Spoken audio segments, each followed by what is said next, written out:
Hi friends, ఈరోజైతే నేనైతే చీమలకైతే మేపు అయితే వేయడం అయితే జరిగింది. కనీసం ఒక 20-30 చీమల పుట్లకైతే మేపు అయితే వేశాను. ఇలా నెలకొకసారి అయితే నేనైతే చీమల పుట్లకైతే మేపు అయితే వేస్తూ ఉంటాను. ఇలా కూడా మీరు కూడా చీమల పుట్లకు కావచ్చు, పక్షులకు కావచ్చు, జంతువులకు కావచ్చు, దానికి తగిన సమయంలో తగిన ఏరియాలో కానీ తగిన ప్రాంతంలో కానీ ఇలాంటి పనులు చేయడం అనేది చాలా మంచిది.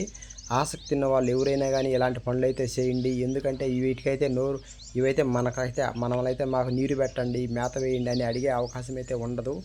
ఎందుకంటే మనకు కొద్దిగా గొప్ప పాపం మనం చేసుకునే ఇప్పుడు ఈ జన్మలో చేసుకునే పాపములు ఈ జన్మలోనే కొద్దిగా మనకు పోవాలనేది కానీ ఇలాంటి మంచి మంచి పనులు అయితే చేయడం అనేది జరిగితే కానీ మనకైతే కొద్దిగా గొప్ప దేవుడైతే సాయం చేసే అవకాశం అయితే ఖచ్చితంగా ఉంటుంది.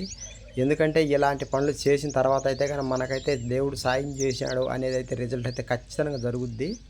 ఇలాంటి పనులు అయితే చేయడం అనేది ఎవరైనా కానీ ప్రతి ఒక్కరు ఆసక్తి ఉన్న వాళ్ళు వరకైతే కానీ చేసుకోవచ్చు. ఆసక్తి లేని వాళ్ళు అయితే కానీ వదిలేయచ్చు. ఎందుకంటే ఇలాంటి పనులు అయితే మంచి మార్గంలో నడిచే వాళ్ళు ప్రతి ఒక్కరైతే కానీ చేసే అవకాశం అయితే ఉంటుంది. జంతువులు కావచ్చు, పక్షులు కావచ్చు, ఇలాంటి ఏటికైనా సరే నీరు పెట్టడం అనేది కానీ ఇలాంటి మేపు వేయడం అనేది కానీ చాలా మంచిది. నేనైతే వీటికైతే నెలకొకసారి అయితే కానీ నాకు అందుబాటులో ఉండే ప్రాంతంలో అయితే కానీ నేనైతే వీటికైతే మేపు పెడతాను, నీరు అయితే వేస్తాను. ఎందుకంటే మనమైతే చెడు పనులు అయితే చేయడం లేదు కాబట్టి మంచి పనులు అయితే చేయాలని చేస్తున్నాం కాబట్టి వీటి వలన అయితే కానీ నేనైతే కానీ నాకైతే ఆనందంగా ఉంటుంది ఇలాంటి పనులు చేయడం అనేది.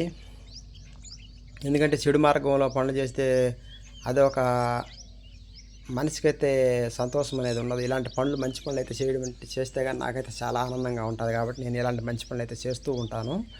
మీరు కూడా ఆసక్తి ఉన్న వాళ్ళు ఇలాంటి మంచి మార్గంలో నడచాలని ఆశిస్తున్నాను.